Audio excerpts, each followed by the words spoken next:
시청자 여러분 안녕하십니까. MBN 프레스룸입니다. 오늘은 이현종 문화일보 논설위원 그리고 이종훈 시사평론가가 함께하겠습니다. 어서 오십시오. 안녕하세요. 안녕하세요. 네, 먼저 오늘 주요 뉴스들 살펴보겠습니다. 프레스 나옵니다.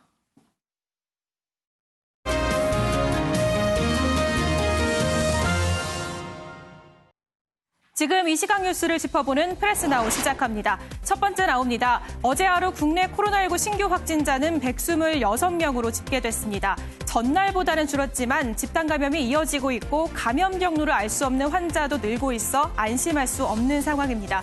서울지방국세청에서도 관련 확진자 5명이 확인됐고 같은 팀 직원을 포함해 16명이 현재 검사 결과를 기다리고 있습니다. 다음 뉴스입니다. 문재인 캠프 출신 측근들이 대통령 직속 기구들의 위원장을 맡으면서 매월 수백만 원의 월급을 받은 사실이 감사원 감사로 드러났습니다. 감사원은 국가균형발전위원회 위원장과 일자리위원회 부위원장들에게 고정급을 준 건 부적절하다고 지적했습니다.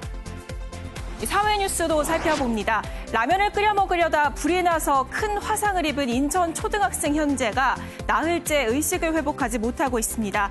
이 형제 어린 시절 어머니로부터 아동학대를 당한 정황까지 전해지면서 많은 이들의 안타까움을 샀는데요. 이번 사고 당시에도 아이들의 어머니는 전날부터 외출하고 집을 비운 상태로 알려지면서 방임 혐의 수사가 불가피할 전망입니다.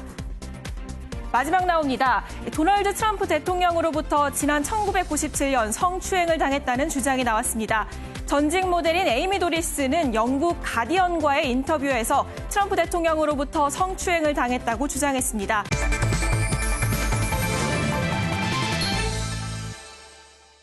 네, 국회 상황 살펴보겠습니다. 지금 국회에서는 원인철 합동참모본부 의장 후보자에 대한 인사청문회가 예정돼 있는데요. 지금도 이 추미애 법무장관 아들 특혜 의혹과 관련된 여러 얘기들이 나오고 있습니다. 국회 나가 있는 취재기자 연결하겠습니다. 최은미 기자. 네, 국회 국방위원회는요, 오늘 오전부터 원인철 합참의장 후보자의 인사청문회를 진행하고 있습니다. 원 후보자는 모두 발언을 통해서 전시작전통제권 전환은 우리 군을, 한국군을 연합방위체제를 구축하는 거라면서 한국군 주도의 연합방위체제를 구축하는 거라면서 오랜 여망이었던 만큼 적극적으로 추진하겠다라는 의지를 밝혔습니다. 아직 질의 초반이고요. 이제 오전 인사청문회가 진행되고 지금 잠깐 점심시간이기 때문에 오전에는 한두 시간밖에 진행이 되지 못했거든요. 그래서 아직 초반이라 추미애 법무부 장관 아들 의혹 관련된 질의는 나오지 않았습니다. 그러나 후반부로 갈수록 아마 그런 문제들이 세세하게 나오지 않을까 예상되는 상황이고요. 그리고 하태경 의원이 지금 원 후보자가 북한이 미사일 도발을 했을 당시에, 그러니까 국가 비상사태 때 골프장을 수차례 출입한 기록이 있다는 걸 확인했다면서 추가 공세를 예고하고 있어서 오후 청문회에서도 아마 여야의 공방이 치열하게 전개될 것으로 예상됩니다. 추미애 장관의 여러 가지 의혹과 관련해서는 어떻습니까, 오늘? 예, 오늘은 지금 아직까지 추미애 장관 관련돼서 의혹이 제기된 건 없고요. 사실 어제 추미애 장관 마지막 대정부 질문 날이었는데 어제 야당 의원들이 사실 예상했던 대로 추미애 법무부 장관에게 질문을 쏟아냈습니다. 추 장관 역시 야당의 공세에 억지다, 궤변이다, 이걸 뛰어넘어서 새치혀라는 단어까지 쓰면서 아주 격앙된 어조로 강하게 맞섰는데요. 사흘 전 대정부 질문 첫날만 해도 엄마의 상황을 좀 이해해달라라면서 자세를 다소 낮췄던 것과는 사뭇 대조되는 모습이었습니다. 어제 모습 한번 직접 보시죠. 당직 병사 A가 저의 아들과 같은 중대 소속이 아니고 군인들은 같은 중대 소속이 아니면 이웃집 아저씨라고 속칭한다고 합니다. 그 이웃집 아저씨의 오인과 추측을 기반으로 해서 그럼 장관님이나 남편분께서 전화 안 하셨다는 말씀 책임지실 수 있는 거죠? 책임이라는 용어는 그런 때 쓰는 거 아니죠.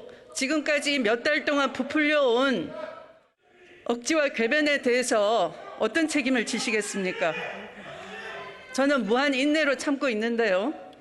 그런데 공정은 근거 없는 새치혀에서 나오는 것이 아니라는 것을 국민은 잘 알고 계실 겁니다. 지금 이 우리 장관님과 장관님 가족을 둘러싼 이런 논란, 지금 자녀분들이 다 거론되고 있습니다.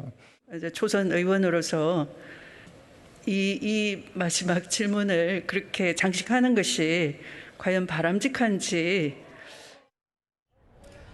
네, 지금 앞서 들으신 것처럼 추 장관은 그 국방부 민원실에 부부 중에 한 명이 전화했다라는 의혹에 대해서 남편에게 확인해보니 남편도 민원을 넣은 적이 없더라, 전화를 건 적이 없더라라고 어제 강하게 반박을 했고요. 그렇다면 이건 국방부에서 사실 그 기록이 남아있다라는 사실을 확인을 해준 건데 국방부에 남아있다는 군 기록 자체를 부인한 셈이어서 좀 논란이 될 걸로 보입니다. 그리고 어제는 새롭게 딸 관련 의혹도 제기가 됐는데요. 장녀가 운영했던 서울 이태원의 식당에서 2014년부터 2015년까지 자신의 정치자금 200여만 원을 결제했다라는 의혹이 새롭게 제기가 됐는데 추 장관은 기자간담회를 하는 명목으로 썼을 뿐이다 라면서 아무리 딸 가게라고 밥을 공짜로 먹을 수 있는 건 아니지 않느냐라고 반문해서 또 논란을 만들기도 했습니다. 그 모습도 한번 같이 보시죠. 일요일 날 기자간담회를 이태원에서 합니까? 일요일 날 여러 기자 차례입니다. 만날 수 있죠? 기자랑 담소를 하면서 이런저런 얘기 하죠? 아니, 자, 일요일인데. 자, 이것이야말로 정치자금법 위반 문제일 뿐 아니라 일감 몰아주기, 가족들한테 매출 올려주기, 내부재 거래, 이게 정의와 공정에 반하는 일입니다. 평균 3만 원에서 많게는 20만 원 좀 넘게 그렇게 지출이 돼 있다고 됩니다. 그 당시는 제 딸아이가 다니던 직장을 관두고 청년 창업을 하고 싶다고 해서 모은 돈을 긁어서 창업을 했으나 높은 권리금 또 치솟는 임대료를 감당을 못해서 네, 이렇게 추 장관이 해명을 했지만 여권에서도 법인카드나 정치자금으로 가족이나 친인척의 식당에서 결제하는 건 바람직하지 않다라는 목소리가 나오고 있는 상황인데요. 홍익표 더불어민주당 의원은 오늘 아침 라디오에 출연해서 바람직하진 않지만 금액을 봤을 때 한 번에 뭐 대략 10만 원 정도 안팎으로 고가의 문제가 될 만한 음식점은 아니었다라면서 뭐 정치적 자금법 위반 같은 법적 문제는 없다라고 해명하기도 했습니다. 지금까지 국회에서 전해드렸습니다. 네, 추미애 장관 아들, 딸 의혹과 관련된 얘기를 좀 해보겠습니다. 김태일 기자. 네. 조국 전 장관 사태처럼 이제 아들 의혹에서 딸까지로 가족 전체로 아마 공세가 계속 확장돼 가고 있다는 느낌이 드는 것 같은데 방금 최현미 기자가 정리했습니다마는 딸 문제가 요 며칠 계속 거론이 되면서 새로운 쟁점으로 떠오르는 건가요? 그렇습니다. 추미애 예. 그 장관의 이제 장녀죠. 장녀가 이태원에서 식당을 운영을 했는데 예. 추미애 장관이 당시 이제 19대 국회의원 시절에 2014년부터 15년까지 21차례에 걸쳐 252만 원을 그 식당에서 이제 지출했다 이런 예. 의혹이 이제 나온 겁니다. 이 지출 명목을 보면 뭐 정책 간담회, 기자 간담회 이런 명목인데 그런데 문제가 이제 정치자금법을 보면요. 이 후원금을 가계 지원 또는 보조 용도로 사용할 수 없다 이렇게 돼 있고 이것을 어길 경우에 2년 이하의 징역 또는 400만 원 이하의 벌금에 처할 수 있다 이렇게 돼 있거든요. 예. 그러니까 문제가 딸이 운영하는 식당에서 지출한 이 금액이 가계 지원 성격이었냐 하는 게 지금 논점입니다. 그러니까는 딸의 예. 이 가계 를 도와주려고 그 장소에서 여러 가지 행사를 하지 않았냐, 식사를 하지 않았느냐. 그렇습니다. 그래서 이제 야당에서 지금 일감 몰아주기냐, 내부자 거래냐, 이게 정의와 공정에 바라는 일 아니냐 이런 비판들이 나오는 상황인 겁니다. 글쎄 이제 보는 관점에 따라 다르겠습니다만 쓴 금액이라든지 여러 가지 문제는 크게 문제시 되지 않는데 왜 하필 딸이 운영하는 식당에서 그걸 썼느냐의 문제인데 윤미향 의원 사건 때도 그랬거든요. 아버지를 이 안산에 있는 이제 평화의 집 이 관리를 맡겨서 도덕적 논란에 휩싸인 바 있잖아요. 그러니까 추미애 장관 입장에서 보면은 적법하게 카드를 쓰고 결제를 했다 하더라도 그게 딸이 운영하는 식당이었으면 불미스럽다, 죄송하다 이렇게 한마디 하면 넘어갈 일 아닌가요? 그러니까 국회의원들 같은 경우에 이제 정치 자금을 모금할 수 있는 특권이 있지 않습니까? 제가 알기로 1년에 한 1억 5천만 원 정도를 모금할 수 있어요. 예. 근데 이 모금은 할 수 있는데 굉장히 사용하는 게 깐깐하게 사용할 수 있어요. 왜냐하면 이게 우리나라 정치자금법이 사실은 세계적으로 보면 굉장히 엄하게 돼 있습니다. 예. 그러니까 정치인들이 함부로 돈을 쓸 수 없도록 그 용처나 용도를 굉장히 엄격하게 규제를 해놓고 예. 있어요. 사실 이것 때문에 배지를 띈 의원들도 꽤 있습니다. 그러니까 주로 정치장 같은 경우는 이제 국회 정치 활동과 관련된 것에만 쓸 수가 있어요. 예를 들어서 뭐 공식적인 간담회라든지 다 여긴 또 영수증을 또 첨부하게 돼 있습니다. 그만큼 어떤 면에서 엄격하게 사용되게 돼 있는데 이게 왜 그러냐면 정치 자금을 가지고 자기 개인의 용도나 어떤 집안의 살림이나 이런 걸 못 쓰게 만들어 놨거든요. 아시겠지만 예전에 홍준표 전 의원 같은 경우에 본인이 국회 원내대표를 하면서 그 원내대표로 나왔던 보조금을 집안에 돈으로 써서 한 논란이 된 적이 있지 않습니까? 그러니까 지금 추미애 지금 장관이 아니 이건 돈 안 주고 먹냐 안 하는데 이 사실 문제의 초점 뭐냐면 과연 이 돈을 정치 자금에서 어떤 지급했느냐 아니면 개인으로 지급했느냐. 당연히 돈을 줘야죠. 어디 가서 공짜로 먹는 게 어디 있습니까? 아무리 딸이 운영하는 그렇죠. 아무리 딸이 식당이고. 운영하더라도 거기 가서 다 지급을 하고 돈을 먹어야 되는 게 사실인데 문제는 이거를 어떤 카드로 썼느냐가 문제예요. 자기 개인 카드로 썼는가 아니면 정치 자금으로 썼는가. 즉 법인 카드로 썼다라고 한다면 그 용도가 분명해야 될 텐데 문제는 이걸 정치 자금을 다른 식당에서 기자들 했다라면 뭐 저는 문제가 없다고 봅니다. 근데 문제는 자기의 친인척 즉 딸이 운영하는데 이렇게 수십 차례씩 가서 썼다라고 한다면 실제로 물론 뭐 어떤 이 식사에 대한 대가긴 하지만 이 정치하고 나와 있듯이 어떤 지원하는 효과가 있지 않는가라는 그런 문제거든요. 그래서 우리나라 정치법이 굉장히 엄격하고 더군다나 그거를 판단하는 주요 부처의 주무장관이 바로 추미애 장관입니다. 그럼 앞으로 국회의원들 이런 거 예를 들어서 갔을 때 선거법이나 고발됐을 때 뭐가 문제냐 이렇게 이야기를 할 건지 제가 묻고 싶습니다. 아니, 이 부분에서 근데 한 가지 짚고 넘어가야 될 부분이 추미애 장관 같은 경우에서는 정치자금법에 의해서 이 기재를 다 했어요. 기재를 안 한 게 아니에요. 기재를 안 했다면 정치자금법 위반입니다. 물론 공소시효는 끝났습니다만은 정치자금법 위반으로 걸 수가 있습니다만은 기재는 다 했어요. 그리고 관련 관련 자료들도 다 첨부했다라고 얘기를 합니다. 그렇다면 추미애 장관 입장에서 제가 볼 때는 물론 부적절하다, 적절하냐 안 하냐라는 논란은 충분히 있을 수 있습니다. 그리고 그 부분에 대한 사과는 좀 필요하지 않을까 생각을 합니다. 하지만 이게 정치자금법 위반에 가깝다라고 단정짓기는 어렵습니다. 딸이 운영하는 식당에서 이런저런 카드 결제를 한 부분에 대해서는 뭐 도덕적으로는 비난의 대상이 될 수 있지만 법상 이제 위법할 소지는 없다 이런 말씀이시군요. 그런데 이 조국 전 장관 사태 때도 그랬습니다만은 원래 딸 문제에서 시작됐다가 아들까지 번졌는데 추미애 장관은 이제 아들 문제에서 시작해서 지금 딸 문제까지 번지고 얼마 전에 어떤 기사를 보니까 또 남편이 운영하는 이제 정읍에 있는 변호사 사무실까지 기자가 내려가서 이제 동향 취재한 것도 봤는데 이게 가족 전체에 대한 신상털기로 자꾸 나가는 게 이게 과연 바람직한 건가요? 뭐 어차피 예견된 수순대로 간다고 봅니다. 예견된 수순. 먼지 소리를 하고 있다라고밖에 볼 수 없는데 실제로 야당 같은 경우에서 그러니까 추미애 장관을 공격했던 과정들을 보면 일종의 토끼몰이 같아요. 토끼 사냥을 하는 모습인 게 토끼 굴 안에 토끼가 들어 있으면 그 앞에 불을 지르고 연기를 피우고 깽가리를 치면서 소리를 내잖아요.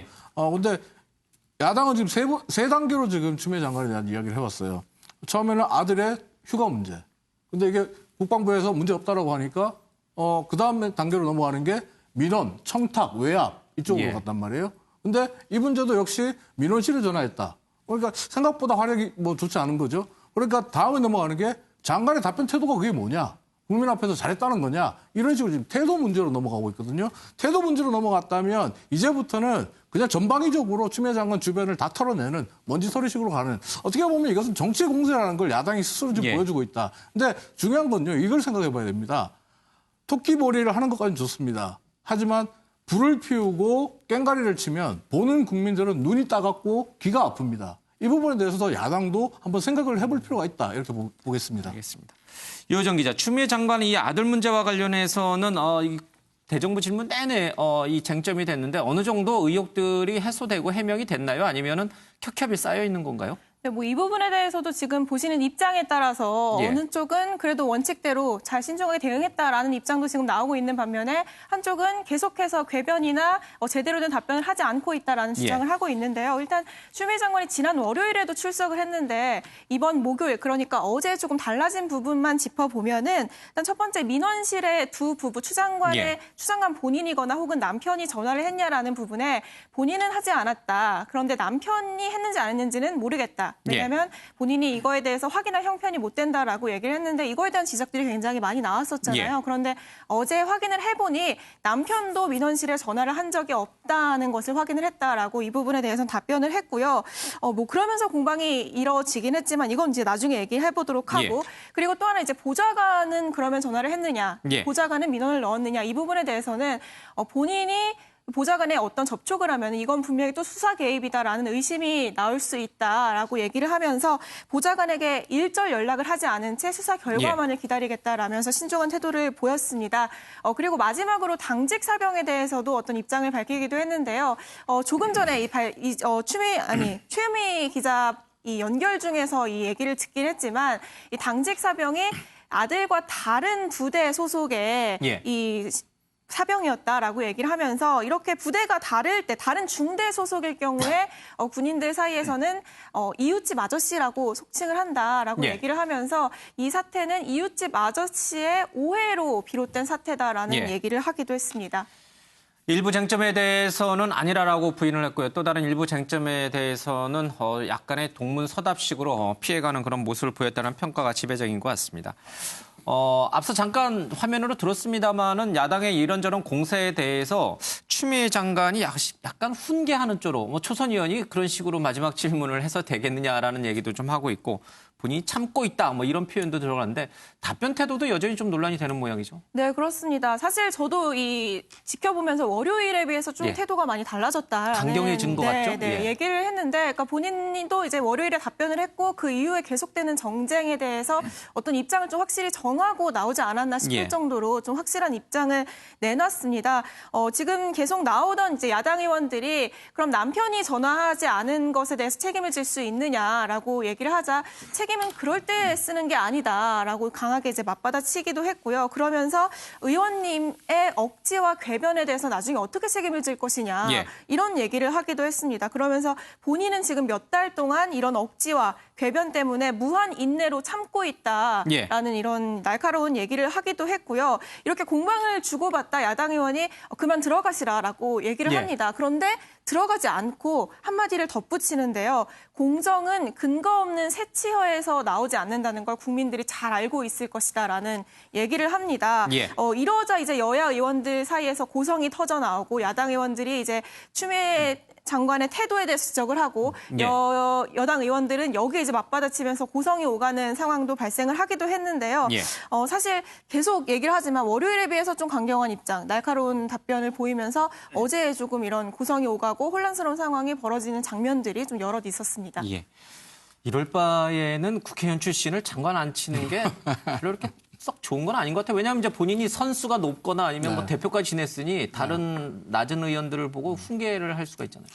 어쨌든 뭐 국무위원이 국회에서 대정부 질문 자리에서 실제로 저렇게 공격적인 태도를 보이는 것은 옳지 않아요. 옳지 않다라고 볼 수 있는 부분이고 추미애 장관이 좀 더 그러니까 뭐랄까요, 좀 억누르면서 자제하면서 답변을 하는 것이 국민 앞에도 바람직하다 이렇게 볼 수 있겠죠.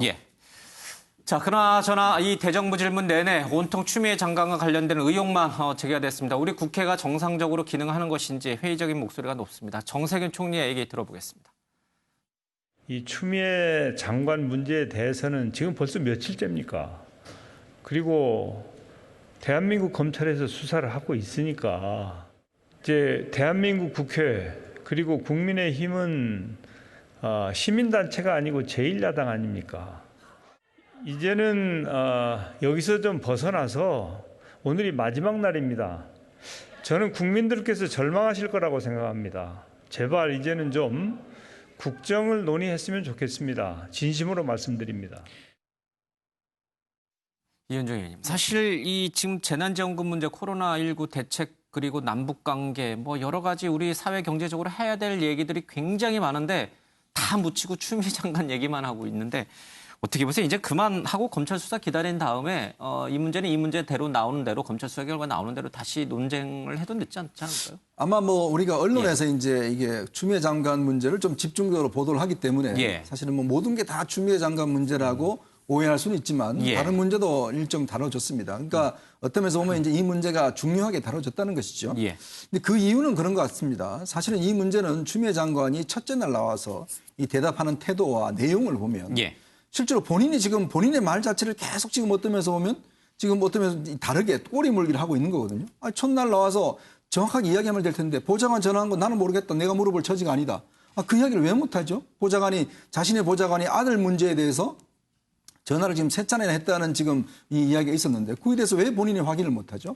더군다나 본인이 전화했는지 아니면 남편이 전화했는지 남편은 같이 사는 사람 아닙니까? 예. 그렇다면 그거에 대해서 이야기만 해도 될 텐데 첫째 날은 남편에게 물어볼 처지가 아니다. 예. 그다음 날은 남편도 아니라고 한다. 계속 꼬리 물기식의 답변만 하니 예. 지금 문제가 계속되는 거 아니겠어요? 저는 그런 면에서 보면 추미애 장관이라는 게요. 사실 국무위원이 나와서 국회의원의 이야기에 정확한 답변을 한다면 저는 이 논쟁은 예. 사실 얼마 가지 않으려고 봅니다. 근데 문제는 지금 첫날 이야기 다르고 둘째 날 이야기 다르고 국회의원들이 저렇게 좀 훈계적으로 이야기를 하면서 결국 이 문제가 더 불거진 상황들이지 않는가 싶고 예. 그런 문제를 따지자면 결국은 이 문제를 확대시킨 데는 저는 여당과 추미애 장관의 책임도 크다. 예. 물론 뭐 야당도 이 문제에 대해서 어떤 면에서 보면 파상적인 공세를 하는 게 과연 국민의 시각에서는 과연 이 문제만 중요하냐라고 예. 하겠지만 그러나 어쨌든 이 문제는 주체적으로 추미애 장관이 정확하게 국회에서 답변했더라면 아니면 따로 예전에 조국 장관처럼 기자회견을 하면 됩니다. 여러 가지 의혹에 대해서. 예. 그런데 문제는 본인이 스스로가 이 문제에 대해 정확한 답변을 하지 않는으로 인해서 저는 문제를 키운 측면이 더 크다 이렇게 생각이 듭니다. 알겠습니다. 여당 원내대변인 박성준 의원이 추미애 장관의 아들을 안중근 의사에게 비유해서 파장이 또 만만치가 않은 것 같습니다. 어제 추미애 장관의 답변이 있었는데 들어보겠습니다. 제 아들을 안중근이라고 비유를 한 것이 아니라 안중근 의사께서 위국 헌신 군인 본분이야라는 그 말씀처럼 나라에 헌신하는 것은 군인의 본분이다라는 취지로 아픈데도 불구하고 끝까지 군무에 충실했다 함을 그 말씀에 따랐다 함을 강조해 주지 않았나 싶은데 의원님께서 마침 물어보시니 제 아이를 너무 과장하거나 또는 명예훼손적인 황제 복무 또는 탈령 이런 극단적인 용어 그런 걸로 깎아내리거나 하지 마시고 진실이 힘이 있는 겁니다. 진실 그대로 있는 그대로 봐주시길 바랍니다. 김태일 기자, 국민의힘 김종인 비대위원장이 10월 3일 개천절 집회를 3.1운동과 비유해서 사실은 굉장히 또 논란이 됐었죠. 굳이 박성준 의원이 안중근 의사 얘기를 꺼내지 않아도 진위를 충분히 전달할 수 있었을 텐데 왜 그랬을까요? 글쎄요, 저도 그 부분들이 조금 아쉬운 부분들이 있습니다. 말씀하신 대로 굳이 안중근 의사를 꼭 그렇게 전면에 내세워야 했을까라는 그런 아쉬움도 개인적으로 있는데 그러면서 지금 또 이 불똥이 또 튄 게 수능 안씨 종친에서도 또 이 항의가 안중근 의사 그랬어요. 후손들이요. 그렇습니다. 안중근 의사가 이제 수능 안씨인데 이 수능 안씨 종친회에서 어제 정권 유지를 위해서 안중근 의사를 파는 게 말이 되느냐 이런 불편한 심기를 내비치면서 오늘 12시부터 또 긴급 회의를 또 한다고 해요. 근데 그 아직 뭐 결과는 지금 들어오진 않았는데 아마 민주당에 대한 항의 성명을 만들지 않겠냐 이런 관측도 나오고 그 안에는 박성중 대변인 사퇴 그리고 민주당 대표의 사과를 좀 요구할 것으로 이렇게 좀 알려지고 있습니다. 박성준 의원이 부적절한 비유를 했는지 모르겠습니다만 그렇다고 해서 또 야당에서는 화랑무공 훈장 추천서라면서 약간 이제 비꼬는 듯한 그런 또 가상 이미지를 조수진 의원이 올렸어요. 그러니까 여야 모두 정도를 좀 벗어나서 정치 공방을 너무 과하게 벌이는 거 아닌가요? 벗어났어요. 지금 어떻게 보면 이 문제는 앞서도 말씀드렸지만은 이게 추미애 장관의 답변 태도로 이제 문제 삼기 시작한 순간부터는 이제는 정치 공세예요. 정치 공세고 정치 공세가 계속 연일 이어지니까 추미애 장관을 비롯해서 여당 의원들도 이제는 폭발하고 있는 상황이에요. 근데 이렇게 감정적으로 충돌해버리면 피해는 국민이 보는 거란 말이에요. 국민들 입장에서는 이제 이 뉴스 정말 지겹다라고 하고 있거든요.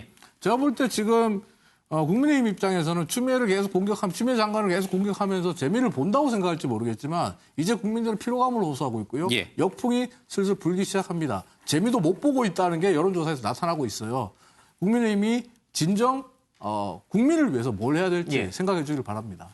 3.1운동 그리고 안중근 의사 왜 갑자기 이런 비유가 막 등장할까요? 글쎄요. 저는 참 이게 여당의 원내 대변인이 어떻게 추미애 장관의 아들을 안중근 의사에 비유할 수가 있을까요?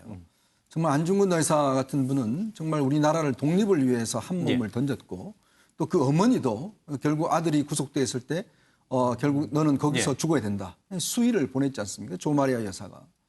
자, 그런 어떤 이 업적이 있는 분들인데 그렇다면 지금 추미애 장관은 우리 아들이 아픈데도 일부러 군대 갔다는 건데 대한민국에 조금 아프면서 군대 간 사람들 많습니다. 그리고 뭐 우리 아들이 군대 갔으니 고마워해야 된다 이런 투로 이야기를 하시는데 더군다나 어떻게 지금 두 사람을 비교할 수 있습니까? 아니 안중근 의사가 본인이 아프다고 보좌 안 시켜서 휴가를 물어봤습니까? 그리고 어머니가 이 추미애 장관이 뭐라고 그랬습니까? 우리 아들이 울고 있다? 건드리지 마라? 조마리아 여사가 우리 아들 울고 있다? 건드리지 마라는 이야기 했습니까? 예.